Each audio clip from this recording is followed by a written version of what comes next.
పల్నాడు జిల్లా గురిజాల నియోజకవర్గం పిడుగురాళ్లలో శాసనసభ్యుడు ఎరపతినేని శ్రీనివాసరావు ముఖ్యమంత్రి సహాయనిధి ద్వారా 71 మంది పేదలకు 57,03,788 విలువైన చెక్కులను పంపిణీ చేశారు.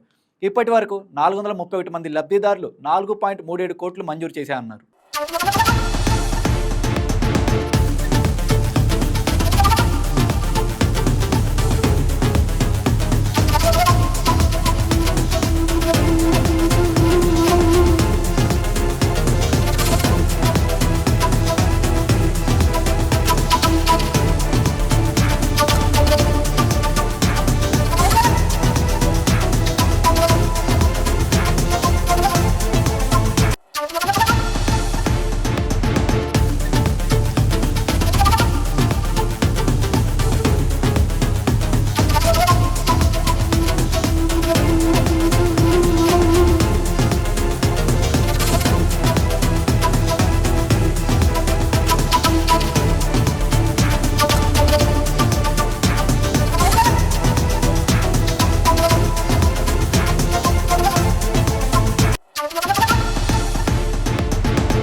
ఈరోజు మరలా ముఖ్యమంత్రి గారి సహాయం నుంచి మన గురిజాల నియోజకవర్గంలోని దాదాపు 71 మంది ఆరోగ్యం కోసం ఆపరేషన్ నిమిత్తం 57,03,788 రూపాయలు మరలా మనకి శాంక్షన్ వచ్చినాయి. మనం గత నెల 22వ తారీఖున ఆ రోజు కూడా 47 లక్షలు కూడా మనం ఇచ్చాం. ఇంకొక 57 లక్షలు మనం ఇవ్వటం ఇది ఒక చరిత్ర. ఎందుకంటే గత 5 సంవత్సరాల్లో వైసీపీ ప్రభుత్వంలో 5 సంవత్సరాల్లో మొత్తం కలిపి కూడా వాళ్ళు 1 కోటి రూపాయలు కూడా ఇవ్వలేదు.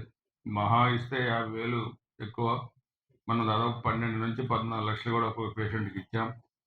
పార్టీలు కూడా చూడలేదు. దీంట్లో వైసీపీ వాళ్ళు ఉన్నారు, అన్ని పార్టీల వాళ్ళు కూడా దీంట్లో ఉన్నారు. పేదవాళ్ళ ఆరోగ్య పరిరక్షణ కోసం ఎన్డీఏ ప్రభుత్వం చిత్తశుద్ధితో పనిచేస్తుంది.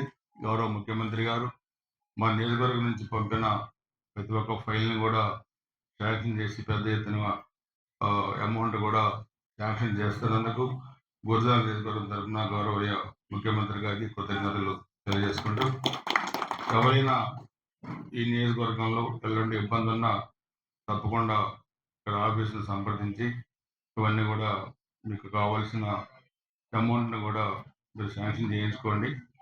ఆరోగ్య పరిరక్షణలో ఎక్కడ పార్టీలు కూడా చోట్ల గతంలో వాళ్ళ గవర్నమెంట్లో చూస్తే తెలుగుదేశం అంటే పక్షవాతం వచ్చినా కూడా పెన్షన్ తీసేశారు, రాక్షసంగా ప్రవర్తించారు. మనం ఆ రోజే చెప్పాం. అధికారంలోకి వస్తాం. వచ్చినా గానీ వైసీపీ వాళ్ళైనా, ఓటేయకపోయినా లబ్ధిదారులకి అన్నీ గూడా ప్రభుత్వం నుంచి వచ్చే అన్నీ గూడా వస్తాయి. మీ మీలాగా మేము చేయమని చెప్పాం. అందుకే దీనికి ఉదాహరణ మన ధర్మేశ్వరం కూడా చూస్తే ఇద్దరికి వైసీపీ వాళ్ళు కూడా పెద్ద ఎత్తున శాంక్షన్ చేశాం. అదేవిధంగా అంబాపురం గానీ, గోగులపూడి గానీ ఇవన్నీ కూడా అన్ని పార్టీల వాళ్ళకి కూడా పేదవాళ్ళకి సహాయం చేయడం జరుగుతుంది. దీన్ని తప్పకుండా అందరూ కూడా ఉపయోగించవలసిందిగా కోరుతున్నాను.